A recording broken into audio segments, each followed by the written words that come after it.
जय श्री राम, जय वीर हनुमान। फ्रेंड्स, मैं आज पर्पस ऑफ लाइफ के बारे में बात करूंगी। आपने पुरुष और प्रकृति के बारे में ज़रूर सुना होगा। पुरुष शिव शक्ति, पुरुष यानी शिव, शक्ति यानी कि प्रकृति, या भगवान विष्णु और माता लक्ष्मी। भगवान विष्णु पुरुष, माता लक्ष्मी प्रकृति। तो पुरुष और प्रकृति के पीछे का जो कॉन्सेप्ट है, जो कैरेक्टर है, जो उनका नेचर है, वो कैसा है। देखिए, पुरुष is something which is static, unchangeable, और प्रकृति is something which is variable. अभी फॉर एग्जाम्पल, एक कार्य को करने के बहुत सारे तरीके हो सकते हैं।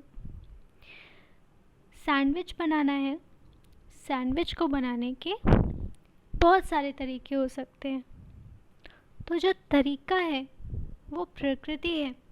सब अपनी अपनी प्रकृति के हिसाब से बनाएंगे, करेक्ट है। कोई कुकुम्बर डालेगा, कोई आलू डालेगा, कोई चीज़ डालेगा, वो अपने अपने प्रकृति के हिसाब से सैंडविच बनाएंगे। लेकिन लास्ट में बना क्या, वो तो कांस्टेंट ही है ना, सैंडविच बना। तो जो सैंडविच हो गया, कॉन्सेप्ट बेसिस में हमने उसे कहा कि वो स्टैटिक है, वो अनचेंजेबल है। तो वो जो अनचेंजेबल है वो है पुरुष, और जो वेरिएबल है वो है प्रकृति। Now purpose of life, purpose of life unchangeable है। और पर्पस ऑफ लाइफ क्या है? समाज में योगदान।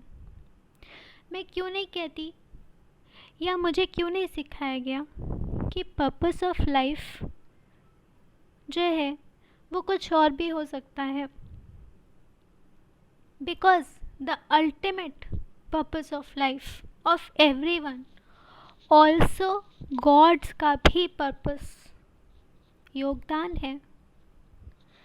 इस पूरी सृष्टि में सूर्य, चंद्र, वायु, शिव शक्ति, सब सृष्टि को चलाने में अपना अपना योगदान दे रहे हैं। भगवान श्री कृष्ण स्वयं कहते हैं कि मैं कर्म कर रहा हूँ। तो जब मैं कर्म कर रहा हूँ, जो मुझे करने की ज़रूरत भी नहीं है, ऐसा क्या है जो मेरे पास नहीं है इस पूरी दुनिया में? जब मैं कर्म कर रहा हूँ तो who the hell are you? तुम कौन होते हो घर पे बैठने वाले? और ये भी रियलाइज़ किया है कि स्पिरिचुअलिटी का मतलब, या भक्त बन जाने का मतलब, रिलीजन फॉलो करने का मतलब ये नहीं है कि आप उनके भगवान के चाटुकार बन गए हैं कि बस भगवान आप मेरा काम आप करते रहना, मैं आपकी पूजा करती रहूँगी। ऐसा कोई ट्रांजैक्शनल सिस्टम नहीं है। नो, एक ही विधान है पूरी सृष्टि का, जो है कर्म का सिद्धांत। भगवान शिव भी अपना कर्म करते हैं, परमपिता ब्रह्मा भी अपना कर्म करते हैं सृष्टि को रचाने में, और भगवान श्री विष्णु जी भी अपना वर्क करते हैं, अपना कर्म करते हैं सृष्टि को मेंटेन करने में। तो बहुत ही सिंपल टर्म्स में वो कहते हैं कि जब मैं कर्म कर रहा हूँ तो आप कौन हैं? और अगर आप मेरे भक्त हैं तो क्या आप कर्म नहीं करेंगे? मैं तो कर्म कर रहा हूँ, तो अगर आप मेरे भक्त हैं तो आप भी कर्म करिए ना, मुझे फॉलो करिए। जो मैं कर रहा हूँ वो आप भी तो करिए। सो ऐसा है, योगदान ही पर्पस ऑफ लाइफ है। जो कि अनचेंजेबल है, जो कि पुरुष है। पर्पस ऑफ लाइफ पुरुष है। और पर्पस ऑफ लाइफ को मीट करने का अलग अलग तरीका हो सकता है। सब अपने अपने हिसाब से, अपनी अपनी प्रकृति के हिसाब से, अपनी अपनी शक्ति के हिसाब से पर्पस ऑफ लाइफ को मीट कर सकते हैं, जो कि वेरिएबल है। तरीके वेरिएबल है। कोई ज्ञान योग कर सकता है, कोई कर्म योग कर सकता है, कोई सेवा कर सकता है, कोई भक्ति कर सकता है। लेकिन भक्ति भी अकर्मणता नहीं होती। भक्ति भी ज्ञान योग से जुड़ी होती है, सेवा से जुड़ी होती है। इसलिए जो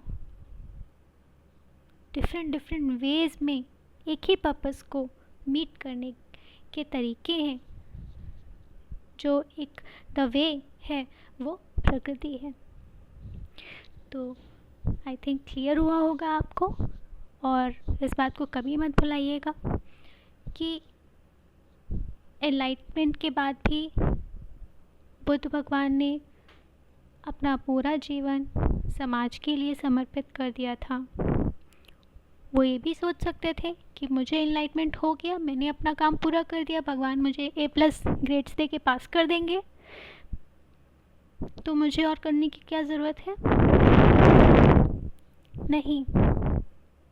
या जो एनलाइटन नहीं भी हुए हैं, जो अपनी जर्नी में हैं, क्या वो ये सोचें कि मैं जब एनलाइटेंड होऊंगा तब समाज सेवा करूंगा, या मैं 50 साल का हो जाऊं, 60 साल का हो जाऊं, मेरे बच्चों का ब्याह हो जाए, मैं अपने रिटायरमेंट के लिए इतना फ़ंड जुड़ा लूं, पहले सब कुछ मेरा काम हो जाए, फिर जो एंड में बचेगा उससे मैं समाज सेवा कर दूंगा। जब सारे काम हो जाएंगे तो क्या आप सृष्टि में बैठे रहेंगे? क्या भगवान आपको बुला नहीं लेंगे कि अब आपके सारे काम हो गए, अब चलिए? ऐसे नहीं होता। हमारी जो भी स्थिति हो, जितनी भी स्थिति हो, आज अभी इसी वक्त से हमको योगदान करना स्टार्ट करना चाहिए। जो लोग ये समझते हैं कि पहले मैं अपना तो कर लूँ, फिर दूसरों का करूँगा, या रिटायरमेंट के बाद करूँगा, वो लोग अपनी लाइफ के साथ खेल रहे हैं। और ये मानव जन्म आपको पता ही है कितनी मुश्किल से मिलता है। इस चांस को आपने अगर अपनी प्रकृति को प्योर बेस्ट करने में, अपने धर्म को फॉलो करने में, जो योगदान है उसे फॉलो करने में नहीं लगाया, तो आपने अपना लाइफ वेस्ट ही किया है। क्योंकि भगवान ने कहा है कि आपकी फैमिली आपका बेस है, लेकिन आप अपने बेस तक ही सिमट कर नहीं रह जाइए। कुआं भी जो होता है, कुएं के अंदर जो जल होता है, सब लोग आ के ले जाते हैं, और कुएं के अंदर जल भरता रहता है, भगवान भरता है ना। तो अगर आप अपना काम अच्छे से करेंगे तो भगवान भी आपके भंडार भरता ही रहेगा, कभी कमी नहीं होने देगा। आजमा कर देखिएगा। ठीक है जी। जय श्री राम, जय वीर हनुमान।